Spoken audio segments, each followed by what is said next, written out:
Coming up. A big thing everybody kept telling me was, I wish I started a business.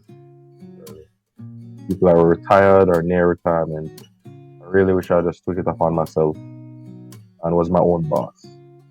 And it was consistent across the board, the person that spoke. Right? And then the second thing is, I wish I followed my dream. Right? So much regret, right, was there. Adrian Dunkley, founder and CEO of Jamaica's first AI company, Starapple AI. He's a member of the Forbes Technology Council. He's a co-founder of CJA with Michael Leachin Jr. and so much more. Well, he's our guest this week on the Trailblazers. Stay tuned. The most prominent producer then in the industry tell Tony that he could not bust a female artist because Failing is one thing. Failing publicly is a very hard thing. I said I was holding my mouth, the lies were going, and I sat and I saw women on the TV just lying bluntly, just like that. Released the all media survey, and when you look at the name Ron Mushet, 0, 0, 0. I had to fend for myself at an early age. In fact, my mother became mentally ill when I was 9 years old. I sold everything and went to my wife and said, and she said to me, all right, no problem. She will back me. Just leave the house. From entertainers, politicians, business leaders, and more, the Trailblazers with Tamara McKayle on YouTube has it all. That I'm new to that. I did movies with Denzel Washington. Then I wrote Baps, and that's starring Halle Berry. You wrote Babs! Wrote Baps, Oh no! Subscribe now for a brand new year of inspiration and strategies to make it from the best of the best. Plus catch up on episodes you may have missed. It's the Trailblazers with Tamara McKayle on YouTube. So this week on the Trailblazers, I'm delighted to have this man by the name of Adrian Dunkley. He's a technological expert, I guess I could call him that. But he's the CEO of Starapple AI. And of course, that's all the topic, that's all the rave now. He's also a member of Forbes Technology Council and so many other hats, which we will delve into. Adrian, it's a pleasure to have you on the program. Welcome. Thanks for having me, Tamara. Glad all to be right. here.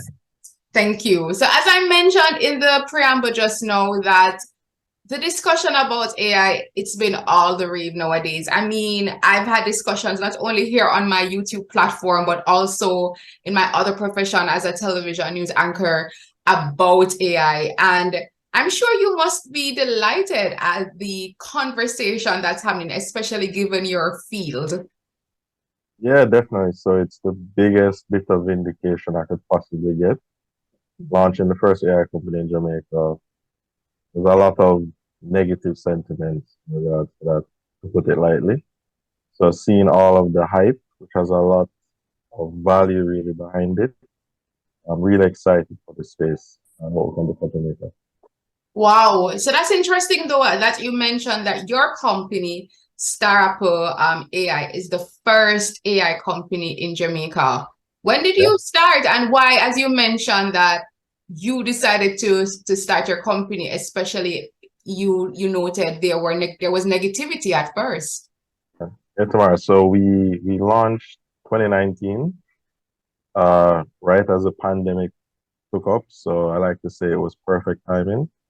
And I don't mean that just jokingly, but at the time, nobody's really willing to spend money on anything. Everybody was cutting back. Now you ask them to spend money on this sci-fi fictional technology, and they only know about Terminator and some other things like that. So it forced the team and myself to figure out exactly how to present the value proposition. And the proof is in the pudding. We're able to do that with a lot of clients, and the clients we had then are the same clients we have now, plus many, many more. So I'm really happy for the work that the team has done over the last couple of years. Okay. All right. So before we go further into all of that techie stuff, let's talk about you, the man, Adrian, because you have been at this, you've been in the field for quite some time now. And so tell me about your background and why did you decide that this was your area of focus? Yeah, so not going back too far yet. I've been an AI developer and engineer for over 15 years now. So I'm not new to the field. I've seen the highs and lows over that period.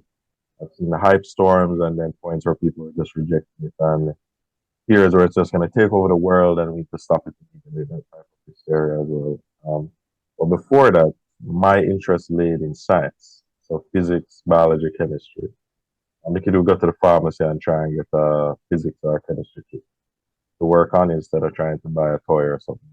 And my parents were very open to it. Sure, do what you need to have fun with it. And probably expecting me to then graduate to something more financial or gear specific, but it never really shook me.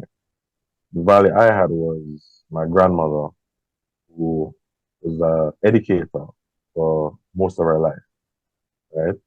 And she instilled the value of knowledge, generating and teaching knowledge to other persons. And I held on to that. So I wasn't the best student in school. I'm not going to say that. But I made sure I understood what I needed to get where I needed to. My family is very finance oriented. So a big part of that is, are you doing it? But what's the value to people? Which is what I've taken all my many years. Went to university, did maths, physics, economics, a bag of different courses. I actually spent an additional year trying to figure out what I wanted to do, to the point where we're trying to force graduate me because I had too many credits, right? Wow. But loophole, if you don't do a foundation course, you can't graduate, right? Yes. And the thing was never do all these courses to look intelligent. It was actually figure out what I wanted to do in my life. And it took me a lot more courses to figure that out. So I did it, went into a doctorate program for a couple of years, realized that wasn't really for me, dropped out. So what am I going to do in Jamaica? Throw parties or work in a bank or work in a bank, right? Okay, three things. Maybe tourism as a fourth. So I said, okay, let's try the bank thing. So I got into actuarial science and finance and all these different things, risk management, compliance, which led me into interacting with a lot of marketers, a lot of more experienced individuals in the field. And I owe all my success to having brilliant people around me I was able to learn from and learn quickly from. Because I think the purpose of education, in my opinion, formal education, is you're learning things quicker than you would learn from experts. So if you can take you 15 years, you go to school and you can learn 3 years, in 3 years, what that 15 years is going to take. That's the benefit in my opinion. Right? So with that, I took this as an education. I'm a dropout from a PhD program, going into a bank. No idea. I have to beg, I have to ask people initially, you have to wear a tie every day? Like, I have to wear a belt? I have to wear socks? Like some various questions that seem silly, but when you don't have a frame of reference, I was going to a lab every day in slippers and a shorts on a computer running experiments, right? So it was very beneficial to talk to these people and say, all right, what are the expectations? What have you learned? And a big thing everybody kept telling me was, I wish I started a business early. People that were retired or near retirement, I really wish I just took it upon myself and was my own boss. And it was consistent across the board to persons I spoke to, right? And then it was, the second thing is, I wish I followed my dream, right? So much regret, right, was there. And then, boy, this sounds depressing. But the money's good. Yes. In corporate. So it was difficult to walk away. So I said, okay, let me try and do both. So what I would do is, for my jobs, I would work 8 to 6 and then work on startups after. So my friends got together and started our first startup. Failed horribly, but a lot of lessons in there. Like I said, it crashed and burned. But to me, that was equivalent to an MBA, in my opinion, over that 1 year period that we're pushing hard. We're working every day. So we did everything because we had to figure out everything. It wasn't a book telling us. We didn't really have guidance. So we did all the right and wrong things. It prepared us for the next ventures that we actually went into. And it still hurts me that we failed. But backstory was pretty much a fintech company that was using crypto, right? And yeah, so we're way ahead of the curve. First move was, but the idea was to sell it with no regulation in place, even for traditional digital platforms in the Caribbean. Right? So we're taking on this huge thing. We learned a lot because it's pretty much taking on a giant and trying to disrupt an entire ecosystem.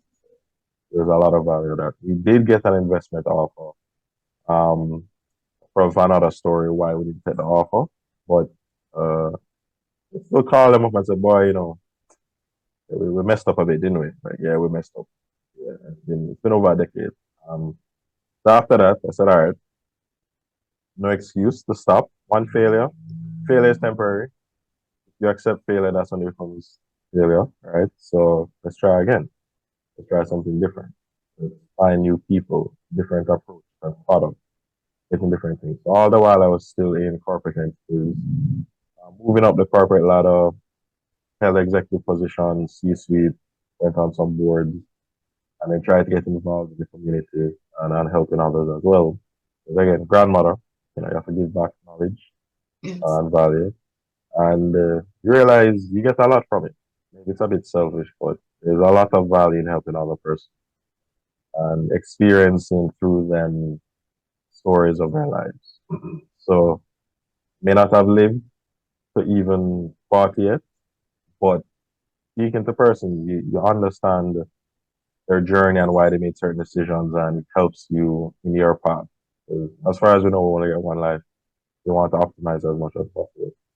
That's fantastic. And coming from, you know, somebody who's young, and I've always believed that at any age, as a matter of fact, you know, you could be young, you could be older, you could be in between, but it's important for you to go after your, you know, your dreams and your goals. But what I like about what you shared just now is the fact that you had moments of failure. That business, as you mentioned initially, it failed and it didn't go according to plan. But the beauty of great entrepreneurs is that they don't let that failure stop them. They get up, they brush off themselves, and whether they change course or they change the strategy or they try a different business, but you did that. And so I love the fact that you did not let that stop you. So tell us now how you decided now to go into what you are doing now. And are you still juggling both the corporate and this, or you're fully full-time entrepreneur? So full-time entrepreneur, I decided to take the lead. After years doing it in and out, 2018, I said, you know, I'm jumping into this. There's so many things I need to do. So basically took a couple trips in 2018. Let me go travel the world a little bit. I've afforded myself that bit of benefit, kind of figure out. I call it a pilgrimage or whatever you want to call it. Spoke to a lot of business persons. So went to Caribbean Islands, went to the US. I've really experienced what's going on around the world, right? As well as what's lacking. And realized this is my field, but there's no real representation in the Caribbean for the field. There's no one pushing it. All right, this doesn't make any sense. I'm doing a disservice to this area that I've dedicated like almost most of my life to. Right? So I said, okay, yeah, I'm going to launch this company, but I'm going to try and do it the right way, right? So yeah, you bootstrap things, but you want to make sure that things are structured appropriately. So full research, market analysis, all that stuff. Reach out to the person to say, all right, what do we need to do this properly? But I'm going to do this. I'm going to do this. So 2019, ready. Launch. Shut down. Okay. Pandemic. Wow. Okay. What are we going to do now? Whoa. Yeah. So I said, boy, I had all these plans and out the window, right? There's a quote that says, everybody has a plan. I think it's Mike Tyson. Everyone has a plan until they get hit, right? And it was that. Because everything that was done over those couple of months, that's just get rid of that. Start from scratch. Figure out we had a new world that we're in. Nobody was taking calls about spending money. How do you work your way around? And then at the same time, they make this use of your time. Because you know what? let's stick to what I'm trying to do. I'm trying to help people, trying to help them.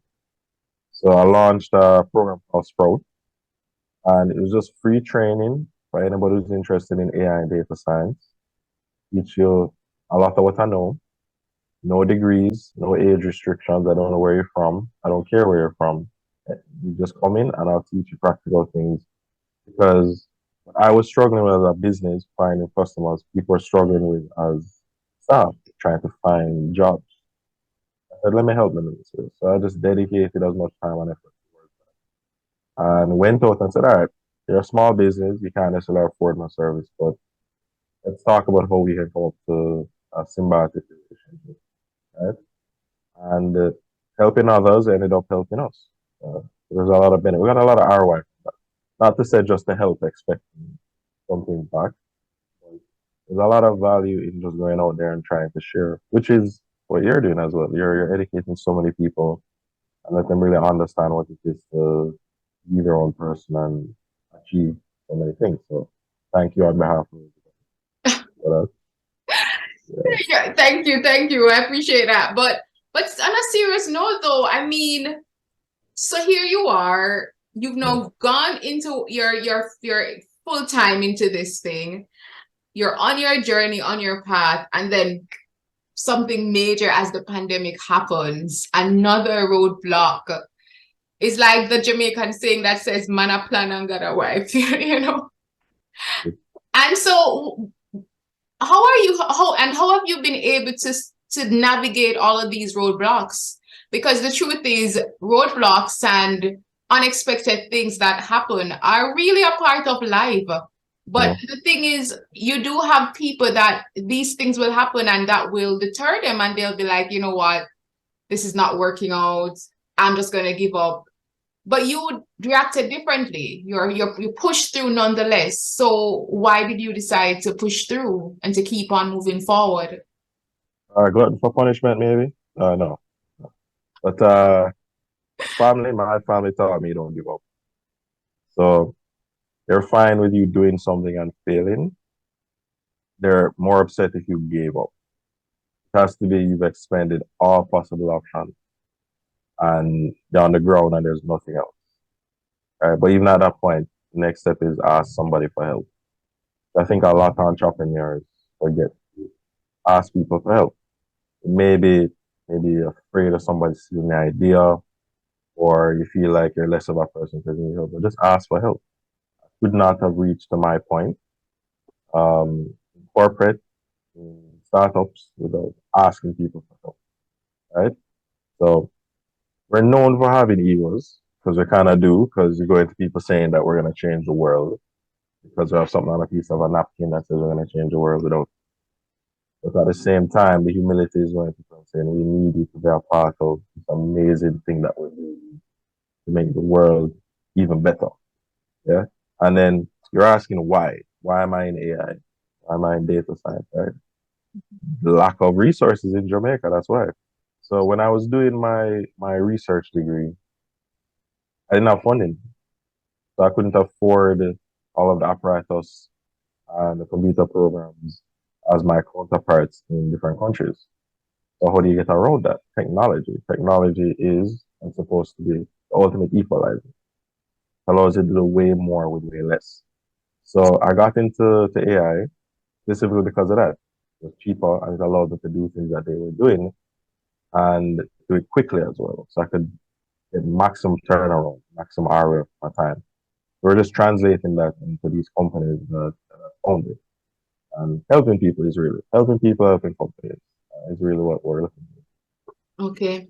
Did you have that sort of, or what gave you that sort of insight, or did you always know, for example, that this was something that was going to blow up as it's doing right now, like from before it became sexy and popular, like, because clearly you went into this business and at the time there was not, especially locally, not a lot of conversation around it. So tell us as to your reason for that. Yeah. So it's gonna sound like I'm the guy who's like, oh yeah, I always knew, but I did, and the reason I always knew is because I'm a science fiction fan. I love You're a what? science fiction fan.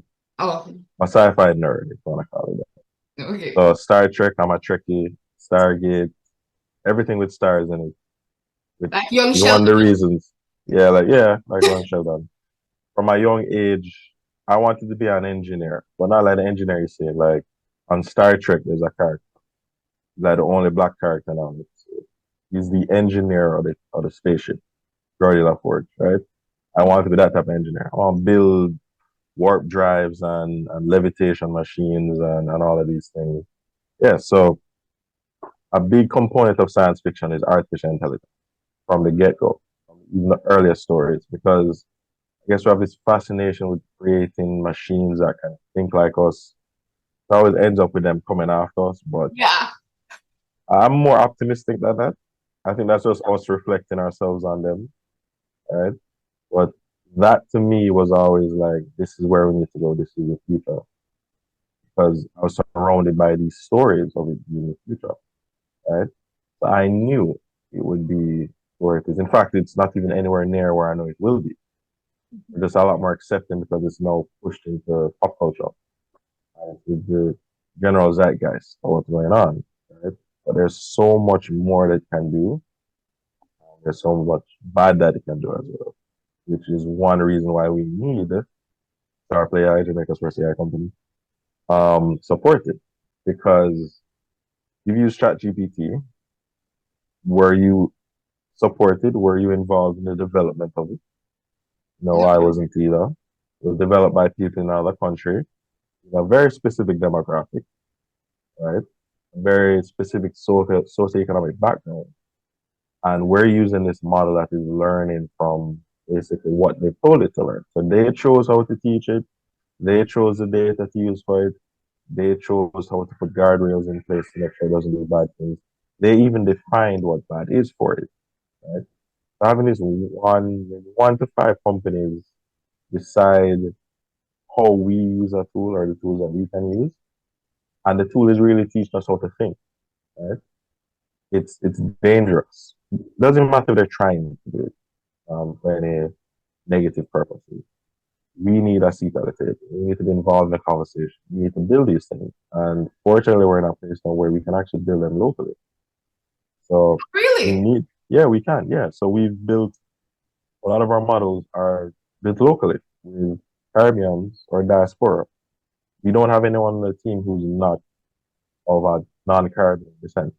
And that's not us being nationalists, just because if we're trying to build ecosystem locally, you can't rely on external support to guide decision making. We can rely on them to learn, and we can rely on them to improve how we do things. So we need to be the ones directing so that we're at the point where now we are at their level technologically. I mean, very interesting work by your company. You're also a part of the Forbes Technology Council. I mean, once you hear the name Forbes, you know, like, woo, that's a big deal. Tell us about what your role there on that council as a member, and also a part of your company for the Unbanked, CJA. Yes, I'm a co-founder for CJA with Michael Leachin Jr. and Andrew Patterson. So that also ties into areas that I focus on. So risk management is actually one of my expertise as well. And I'm currently doing a PhD as well in AI, which is focused on supporting individuals in developing countries, right? So that led into developing this company. So there's a lot of synergies there. And what we're trying to do with Seed is give persons who don't have a financial option as many options as possible, and to grow them and develop. Not just give them a loan and be predatory and then they're in a debt cycle, but to elevate you from where you are now, so that in 3 years you can get a degree or buy a car or buy a house. So again, it's about giving back and about knowledge. It's not about giving money, it's also about giving financial knowledge and improving financial literacy. We're really excited about that. Also, we just opened a sports lab because we're trying to get us to the World Cup. So we're using AI and data science and mixed reality, and we're going across all sports. We're starting with football, and we're talking about male and female football. We don't care. You're Jamaican, You have capabilities, we don't care what you look like. Right? It's gotten into tourism as well. We're in tourism incubator at FS Patan, trying to improve the tourism space and trying to get those US dollars into more smaller areas, more rural areas, so people can actually develop and grow infrastructure for themselves. So all of these things are really based on using AI as a tool and using human expertise as really the vehicle to get us that better than so, wow. I'm impressed. I'm not going to lie, because having this conversation, I can see that you're sort of a laid back guy. You're a techie guy. You're somebody who, is passionate about what you do. And what is your advice, because to others then who are watching, especially in this area of technology, because you find that right now, I mean, there are so many opportunities for people to really become successful and outside of even the traditional areas that persons would have grown on. So what's your advice to those who are tuning in at this time? So advice one, don't wait. Trying to figure out what to do with your life. Look back at when you were 7, 8 years old. What was that passion that you had? What was that thing that you did every day? You didn't have to worry about money, right? That's your passion. Try and tap into it. Write it down on a piece of paper. So this is something I did. So I don't give advice if I've never tried it. So write down what it is that you would do as a kid freely and happily. What was that thing you wanted to do? I wanted to be a space engineer, right? What is that in real terms right now? Is an astrophysicist. But okay, what are the tools I need for that? So I need maths, I need physics, some idea of computing and technology and all these things. How can I get to that point? You may have to move, you may not. If you want to start a business, just start a business. It's as simple as that. I teach entrepreneurship courses at UCC. I'm on a couple other innovation committees as well. I'm on the GSS. So with all of these things, the main thing we're trying to do is give people that understanding and knowledge to do what they want to do, because you can support yourself. YouTubers is a career, being a YouTuber, being a influencer. I don't like using the term, but it's not like every YouTuber gets it big. Why do some get big and why do others don't? There's a certain level of genuineness and they're providing value. So find out what you want to do, first step. Second, find out how that helps other people or businesses or countries. Then define your value proposition. And if you go in the road to start your own company, you need a business plan. You have to have a business plan. It sucks, but you need a business plan to get an account open for the most part. You want someone investing in you? Yeah, I've raised to date across all the startups I've been involved in around 20 million US dollars. Right? Wow. A lot of that was pre-revenue, right? And I'm still learning. I'm not gonna say I'm an expert. I should say I'm an expert after over a decade, but I think the reason I keep hitting ticks, keep winning, is because I keep learning and improving. I never actually stop, right? It starts with what's the value I can provide to you, to give me some money in exchange to materialize that value, right? Fourth thing is internet knowledge is relatively free. Fifth thing, reach out to people, LinkedIn. Everybody who messages me on LinkedIn, I don't know if I get LinkedIn bombed. I've been fine so far. I respond to every single message I get on LinkedIn from the start, because I know what it is to not be able to find a job. Because when I left UA and I dropped out of the research program, I could not find a job. Right? It was just teaching, high school jobs. I was getting callbacks for. I have nothing wrong with high school jobs. I completely respect what they do, what they have to put up with. But that wasn't where I wanted to go at the time, because I'm teaching right now, I'm lecturing, right? So I ended up there anyway. But if it's not for you, it's not for you. So 5 or 6, reach out to people. You never know what opportunities lie in there. I've met a lot of persons on LinkedIn and we started business. Like all it started with was a message. Hi, how you doing? I'm thinking about this. Right? So just reach out, build your ecosystem, I guess, if you want to call it that, of people who follow you. And I don't mean follow necessarily in the social media sense, but people who hear you, understand what you're trying to do, and believe in what you're trying to do, right? And then I would say 7, learn from others. That's really important because it doesn't matter how smart you are, it doesn't matter how successful you are, you can learn additionally on that. So yesterday, I went to an event. I was able to speak with Wes Hall. He's one of the people in Dragon's Den. Yeah, I know that. Really? Great guy. I actually sent him a message on LinkedIn some time ago because I remember seeing his story and everything, and I was like, wow. He was Jamaica. Yeah, that's what I saw, and I was like, I didn't even know because he's in Toronto now. He's in Canada. Yeah. And he went through his life story and he spoke for like an hour. And within that hour, I have a new strategy for a few companies I'm launching because of that 1 hour that are going to 20x my investment. And it was nuggets he provided, right? There's a lot of value in it. He has so much experience. He's done so many things. He's an amazing person. And then to see a Jamaican reach that level of success and how he actually did it and what he suffered with, it's hard to say, oh, I'm tired today. I'm not going to write up this business plan. I'm not going to send it to email, right? So through empathy, using it as a power, you can learn a lot. So got his book, hashtag not sponsored. Right? Oh, so cool. Signed. So I'm gonna nerd out on that. But going through his journey, you learn a lot. You can't live exactly what he lived through. You have no excuse. When people have been able to achieve so much with where they started from. And then the appreciation he showed for his country and people who supported him and all of these things. And he was very candid about mistakes that he turned into successes. So again, don't give up just because you make one mistake, just because there's one failure doesn't give you an excuse to stop. Reach out. If you have a great idea, you'll find somebody who's willing to invest eventually. The one question I've been getting asked a lot recently is, should I quit my full-time job and just jump in completely into startup? And I would say if you're passionate about it and you have like 6 to 12 months of money in the account, yes. You don't have 6 to 12 months of money in the account, do not. Keep your current job, do as much as you need to do, right? So worry about the quick quieting thing and all that stuff. You've had other names before.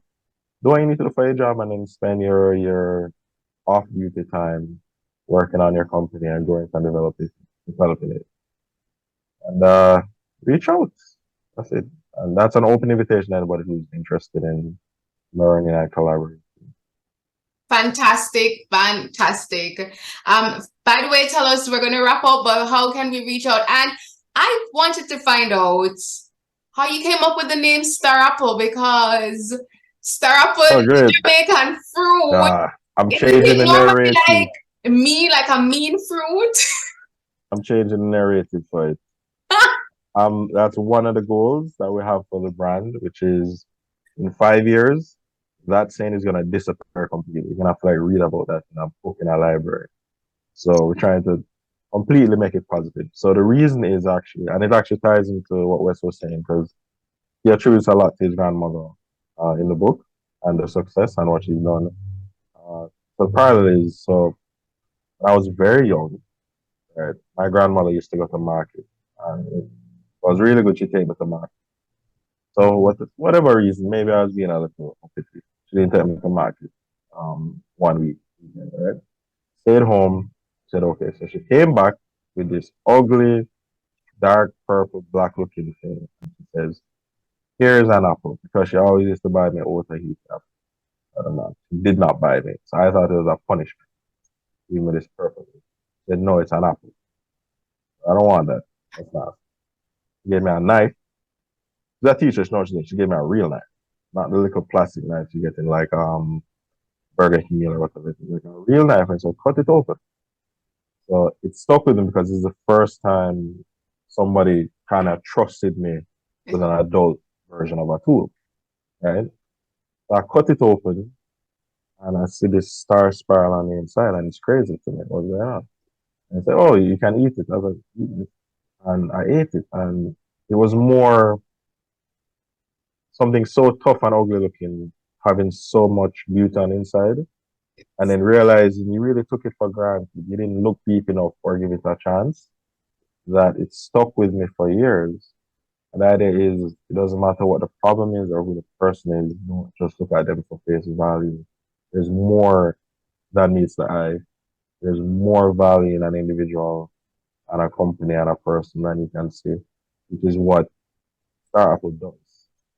The reason we're so good at what we do is because we look beyond the surface level. We go as deep as possible to find those nuggets that people take for granted. So when we make company $1 million US within a couple of weeks, the information they have, decades more experience than us, that's a proof of value that no one can ignore. And it's not like we're saying we're better than you. It's just that we are not making any assumptions about finding value for you. So it made perfect sense to me in the Starapple. My family didn't like it because the same thing Starapple mean. But formulation here that I always say is Starapple doesn't fall to the ground because of the value it provides. You have to reach out and pluck it from the tree. So you have to put in the effort and the time to get it. It's not going to fall on the ground and you just pick it up. Right?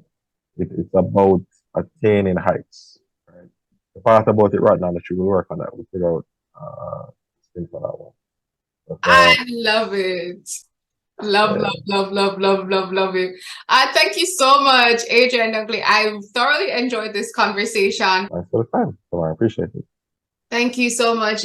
Hey everyone, I'm Tamara McKayle, television and radio presenter, producer, communication specialist, and of course, producer and host of the Trailblazers series. And I'm inviting you, yes, you, to join the family. So all you have to do is just hit the notification bell, make sure you hit that subscribe button, and join our family for weekly inspirational episodes that will not only lift your spirits, but give you the tools, the keys, and the strategies that you need so that you can walk in your purpose and blaze your trail. Thanks for watching.